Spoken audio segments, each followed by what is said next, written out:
Week 9 edition of the Coach's Corner here on Leominster TV alongside Leominster High School head coach Dave Palazzi.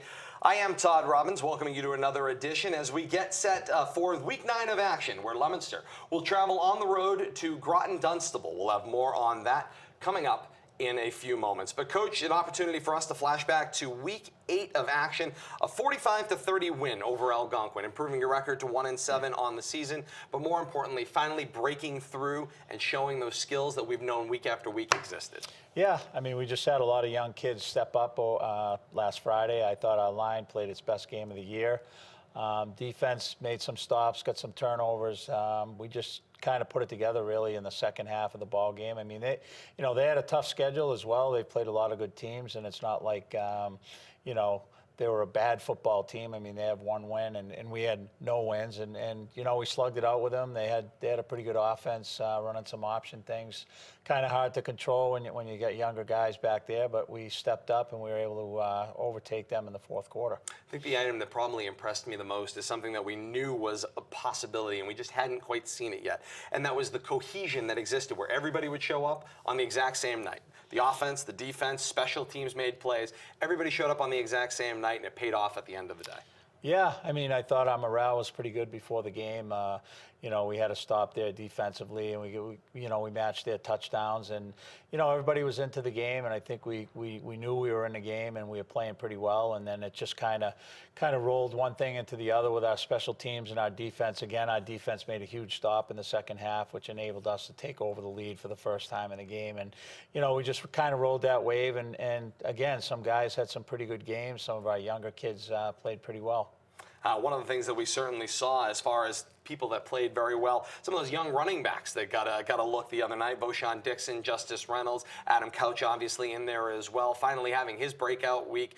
Opportunities existed quite a bit, and when they got their opportunities, they capitalized on them. Yeah, I mean, Justice had some big runs. I think he rushed for over 50 yards. Beauchamp Dixon, same thing. I think he was up by 100. And, Adam Couch had over 100. But the line play, our line really, they attacked people Friday night. We watched the film today, and, I pointed out when you go after people, with a little bit of enthusiasm and you play to win and you do that extra, you can see what can happen. And, like I said, it wasn't for lack of trying, obviously, but, we're getting, our 8th game of the year and watching film, and you kind of, you learn from your mistakes, and particularly when you're losing, you pay extra attention to those things that you're not doing so well. And, as linemen, just getting your head on the right side, stepping with the right foot, swiveling the hips, getting onto people, pad level, all those things we've been talking about all year, we seem to do from an offensive line perspective, and the holes were there.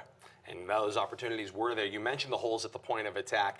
It allowed those running backs, once they found the holes at the point of attack, to very quickly find their ways into the second level. And then it was amazing the breakaway speed they would have, or the downfield blocking they would have, and the opportunities just snowballed one after another. But if you can't get past that line, you couldn't have those opportunities. The line really did key off of things on that offense. Yeah, and I thought Mike Viola and Brian Rodriguez out there, really blocked downfield, our receivers, and Zach Del Judas when he was in there, and Gabe Elias. I mean, these are kids that have had a tough year, and they just keep fighting, and they were playing hard, and they're playing with pride, and they wanted to win, and all the little things seem to show on offense as they did on defense, and making some big plays and coming up and stopping a pretty good offense. I thought they've scored a lot of points on everybody, but they just like us, haven't found the victory too often in the year. So we knew it was going to be a tough game. We knew they were a challenge from an offensive perspective, but I'm just glad we were able to get the win. I want to circle back to the defense in a second. Let's finish up on the offensive side of the ball.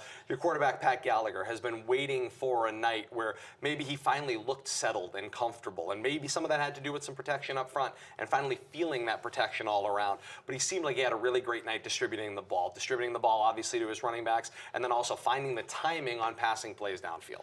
Yeah, I mean, I've always said it. When you're 2nd and 12, when you're even 2nd and 10 and you're trying to complete passes, it's, they start blitzing more. There's more pressure on him to try to get rid of the ball quicker. So I think our run game helped in settling him down a little bit, and there wasn't a lot of pressure on him because our run game was so strong that he could just sit back there and they weren't blitzing it as much because we were kind of gashing them on the run. So you know, it looked a little easier. Our receivers made it look easier. They were off us a little bit, and you know, you're right. He had a great night. Pat really ran the offense. He made a lot of good calls on the fly out there, and we were able to kind of look a little bit more efficient than we have in the past. Now let's switch over to the other side of the ball and talk about that defense, who continued to operate in that bend, don't break mode. I mean, in the first half, it was a slugfest, back and forth. It was a real story of offenses. Early in the third quarter, same thing, as the teams are going up and down the field on one another scoring. Defenses are there, eventually relenting and allowing scores on both sides of the ball. Then all of a sudden, that fourth quarter kicks around, and finally, that moment we've been waiting for all year long, where the defense was going to say, enough. This is as far as your offense is going, and you're not going any farther. They had a couple of opportunities where they stopped that, caused the momentum change, and those are ultimately what sealed the victory. Yeah, I think it's just body language. It's you know, it's feeling you're going to win, and really you know, sensing that the other team is down a little bit and taking advantage and putting them down more. I mean, teams have been doing that to us all year. I've talked about it with our own team. You know, when you get that edge, you get a turnover, you have something great happen, you got to play the game with enthusiasm. It's contagious. It goes throughout the team. Everybody's fired up on the sideline. The other team sees that. They get a little bit panic-stricken, and then they start doing things they normally wouldn't do. And I saw that, you know, Friday night, and I thought our defense, you know, they were running a lot of option, a lot of different things, and, you know, a lot of different reads that we had to go through. And I thought, you know, as the game got on, they were better coached from the sideline. Our coaches made some nice adjustments. And, you know, the kids that were kind of getting run in downside, they started to contain the edge a little bit and, you know, really shut that down. So I was proud of the way we played. Obviously, they scored 30 points, which, you know, we have to work on. But, you know, we got the win, and they got the stops when we needed it. You can let them score 30 when you score 45 at the end of the day, That's right? You mentioned body language, and that was something that I picked up on as well. You could just feel the positive energy throughout the football game, carrying through from start to finish. And the more things started to snowball in a positive direction, you could feel that positivity. When did you notice the change on the sideline?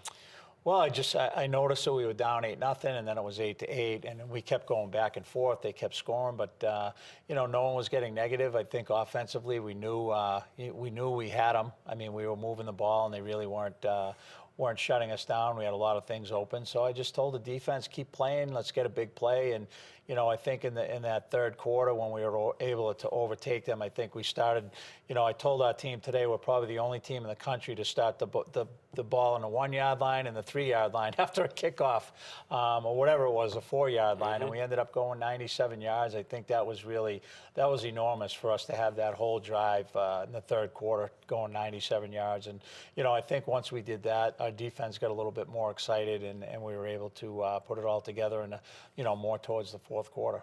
Latter part of the football game, you know, one of the things we've talked about in different years, when you look at years where you are winning, you talk about learning how to win and figuring out how to finish football games. And this year, that hasn't necessarily been the story. It's been a lot about one loss after another. Now, you get into this first win situation, and this is where I really saw the maturity on the sideline, and it might be something you might not have seen. On the sideline, away from the team, there was some celebrating going on the, you know, the sideline in the waning moments of the football game, and I observed Brian Rodriguez go over to a couple of players that were celebrating and kind of give them the universal sign from as far away as I was at press level that, hey, we need to tamp it down. We've been here before. This program knows how to win. That kind of senior leadership, to see that kind of upperclassmen picking up and carrying a team forward, it's awesome to see along the field.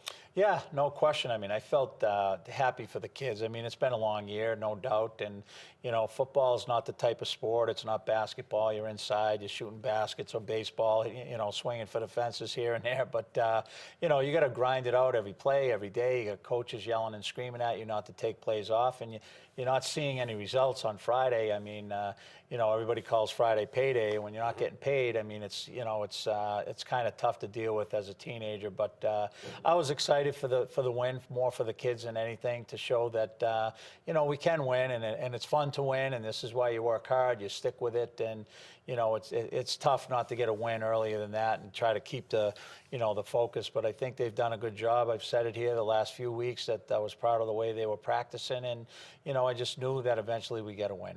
45-30, Leominster not only got paid, it was direct deposit. 1-7 on the year, the one coming at a most important time in the 8th week of action. We're going to move on and take a look at the upcoming schedule for Leominster over the next few weeks. You see those first originally scheduled 8 weeks of the regular season, now the 9th week of the regular season. Remember, 11 games in a high school football season. This week, number 9, Leominster assigned by the MIAA and the Central Mass Football Committee a road game at Groton Dunstable. That's Friday night, November the 3rd, a 7 o'clock kickoff. We'll have more on that game and where you can find the broadcast coming up in a few moments. But first, Coach, of course, we'll talk a little bit about Groton Dunstable in a bit, but let's at least put the power ratings to bed, the way this season kind of came to an end, not only for Leominster, but how things set up for the playoffs as well. We'll take a look at those power ratings now. St. John's finished in the number 1 spot, a perfect 8-0 record, earning 25 points for their power rating. Shrewsbury clocks in at second, 7-1, 21.20 their power rating. Shepherd Hill finishes in third, a 6-2 record, a 17.63 power rating, better than Doherty's 7-1 record, but their 15.60 power rating. Wachusett, Algonquin, Leominster eliminated at the conclusion of the 8th week of action. Wachusett, probably the most surprising one of them all, started the season very, very strong, finished in a rather clunky fashion, finishing out at an even 504-4 mark. Algonquin and Leominster with identical 1-7 marks. And Coach, after we had played Wachusett, it certainly seemed like they were a team trending in the right direction. Unfortunate to see them not, of course, qualify, but it did lead to some more probably interesting matchups available for weeks 9 and 10 of the rest of this regular season. Yeah, I mean, they played, I told the kids today, Wachusett lost to Westboro, and by Westboro winning, they were in the playoffs, and Groton Dunstable beat Westboro, and Wachusett beat us. So, it's pretty, I was talking to a couple people. I mean, our league in the Division 4, I think there's a lot of good teams. It's not, nobody's really bad where you're going to show up and just annihilate them, and nobody's really good, except I would say St. John's and Shrewsbury are kind of a notch above everybody else. But, week in and week out, you're going to get good teams. I mean, it's, you have film and coaches do a good job. So there's really, no sure win. I mean, you got to practice, you got to show up, you got to scout. And, it is exciting to play another team, Groton Dunstable. I don't think we've ever played them in football. And, that's just where we ended up. They didn't make their playoff bid in Division 4, so they matched us up with them, and Wachusett got Fitchburg, and then so on and so forth. So we'll see who we get next week. I don't know why they did this, but they usually give out 2 weeks of games, and I don't know why they didn't do that. I don't know. Maybe they're waiting to see who plays who, seeing, I know Doherty didn't play, many games, and they usually have the losers play each other. So, I don't know, what that's all about. But we'll because have the to teams see. that lose in this week 9 of action in the playoff format fall into the pile with everybody else for week 10. Well, yeah, normally they would play, one's playing 4, two's playing 3. Yep. The winners are obviously going to play for the title, and then the losers would play each other in a consolation game. I'm not so sure that might happen. I don't know. I could be wrong, but, it's the MIAA. Flip a coin, Thought-provoking, low though it may be. Yeah, the MIAA is really on a trend as well over the last week or so. Just check out the golf situation that we've, of course, chronicled here on Leominster TV and also on the K-Zone as well. Let's take a look at the upcoming Central and Western Mass playoff brackets. Based off of those power ratings that we saw a few minutes ago, there is, as Coach mentioned, one playing for St. John's and Doherty. St. John's playing host to Doherty on a Saturday. Shrewsbury will host Shepherd Hill in the 2-3 matchup on Friday night, November the 3rd. Crossover games in Division 3. Western Mass, Central High School at Springfield Central gets the number 1 seed. Chicopee Comp, the 4th seed. They will match up on Friday night. And Holyoke hosts Minnechaug in the 2-3 game. And of course, the winners will eventually square off once they get into their respective Central and Western finals. Those 2 winners will face off on the weekend before Thanksgiving, the 11th week of action in the state semifinals. So those are the upcoming playoff games. One more graphic to take a look at here, and these would be the non-playoff games of interest that we'll be taking a look at, or what we would call the conclusion of the regular season, as that has always been the MIAA argument. This regular season would continue for these teams even if they didn't qualify in a different playoff format. Tantasco will travel to Algonquin.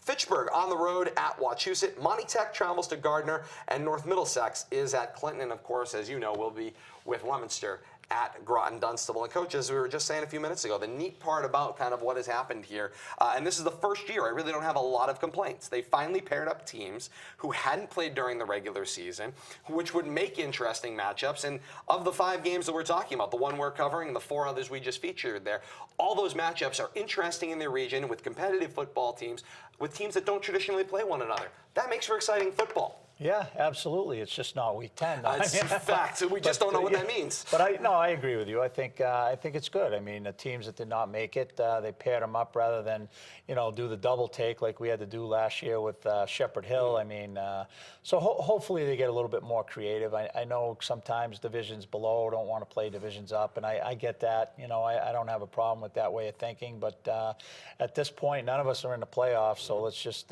let's strap it up and play some different teams. And get out there and meet different coaches and just see how it goes. I mean, it's football. Leominster and Groton Dunstable will be one of those games this week. I thought it was a real miss last year when they had an opportunity to pair Leominster and Northbridge, which would have made a great matchup last year.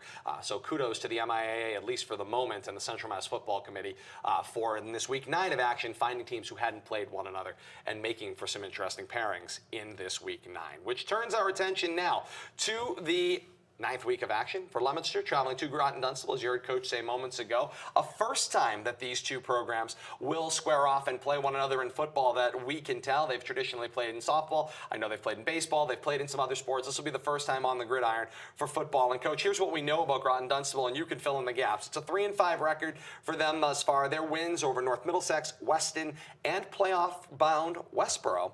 They were then shut out in losses to Neshoba, Shrewsbury, and Marlborough. They had additional losses to Fitchburg and Shepherd Hill, and that's how their year has gone. But that win over playoff-bound Westboro, I thought a Westboro-Leominster matchup, had those two teams not made the playoffs, even if they have squared off in years past in playoff and non-playoff games, would be an exciting football game. Turns out Westboro qualifies by making the big win on the last day of the season, and it turns out that this Groton Dunstable team does not, but Groton Dunstable did beat them early in the year. Yeah, I mean, you look at the schedule for Groton Dunstable. I mean, they're playing Neshoba, Marlborough. I mean, they had a tough schedule. I mean, they won 3 games. They played all the iron in their league. So, they're a good football team. I mean, again, the point I made earlier, all the teams are pretty good, and it comes down to the Friday night game. I don't think anybody, really, there's a number of teams that are just in the middle with everybody, and it's going to come to, that day, how you play. It's not like teams a huge underdog going into the game. And, that's how I look at Groton Dunstable. They beat Westboro, who beat Wachusett. They played very well against some of these other teams. They played well against Shrewsbury. We had that film because obviously we played Shrewsbury, so we got that film from there. But they're a good football team. They run 4 wide. They do some things similar to what we do on offense, and they create some problems. But we look forward to the challenge, and it's early on in the week. So as we move along to the end of the week, we'll have a game plan good and ready to go for Friday. As I started to peel apart the onion a little bit today in preparing, the one thing that I think caught me when I was looking at a little bit of the video from their game against Fitchburg was how much they reminded me of Algonquin. Not just because they wear the similar colors, but because they do a lot of similar things with the running game, out of a spread formation. So having them in back-to-back weeks certainly may help game plan-wise. Yeah, I mean when you go from Everett to Wachusett, or you go from Marlborough to St. John's, or there's a lot of differences in the offense and the assignments. But I told the guys today, I mean, they're gonna want to throw the ball, and that's something we're gonna have to work on. And obviously they're going to have, the run game is going to be on trying to get to the edge, and they run zone and power read and things like that we run. But it's just it'll be good for us, I think, to kind of play a similar offense. I agree with you. But we're just going to have to make some adjustments and get better. We need to work on some things to get better. When we talk about an opponent that maybe you've never played before or never seen before, obviously their coach, Tom Souza, I don't know how familiar you guys are if you cross a lot on the circuit. We talk a lot year after year after year about teams and coaches that you are wildly familiar with, and you both know each other really well. How difficult is it in football, other than what you can go off the scouting film and what you can see in similar opponents that you've played? How difficult is it to match up against a team and a coach maybe you've never matched up against before? Well, I think it's a bit of a challenge. I mean, you obviously, when I play Mike Dubzinski from Wachusett, oh boy, it's 3rd and 7. Here comes a waggle. I mean, I'm the offensive guy. I'm saying waggle, waggle. I'm screaming out the play. And when we play Shepherd Hill, watch a reverse. So I don't know this team, so I'm not obviously going to start screaming out things. I mean, I'm going to go by the film, but usually I'm pretty good with my calls on offense, and kids always ask me, Coach, how did you know that? I'm like, do you guys watch film? I mean, obviously, but I don't know anything about these guys. I got to look at the film and see what their tendencies are when they blitz, how much they blitz, and all that stuff, and the coverages. So, but it'll be interesting. So I really don't know that much about them, to be quite honest with you. So we'll have to see how it works out. Another week, another natural surface field that you will be encountering. Last week seemed to certainly pay dividends, almost like football should be played, as one Jack Sully might say. Football played in dirt and mud. That's kind of the way this game was designed. Yeah, I mean, if the kids are doing their own laundry, or whose mom or dad's doing laundry at home, I mean, they're obviously wish we were on turf, I'm sure, but because you get the grass stains, at least they don't have to worry about their pants getting washed with their sister's lipstick in it, like happened to me before Thanksgiving in high school. My pants were pink, so they were white as could be. Yeah, Those pants are white as could be before they started. Yeah, it's a different story altogether, but yeah, it's a grass field, so we're pretty excited. I mean, I like playing on grass. It's old school. It's you grind it out, you get the smell of the grass, peeling it out of your helmet and things like that. So, I'm looking forward to it.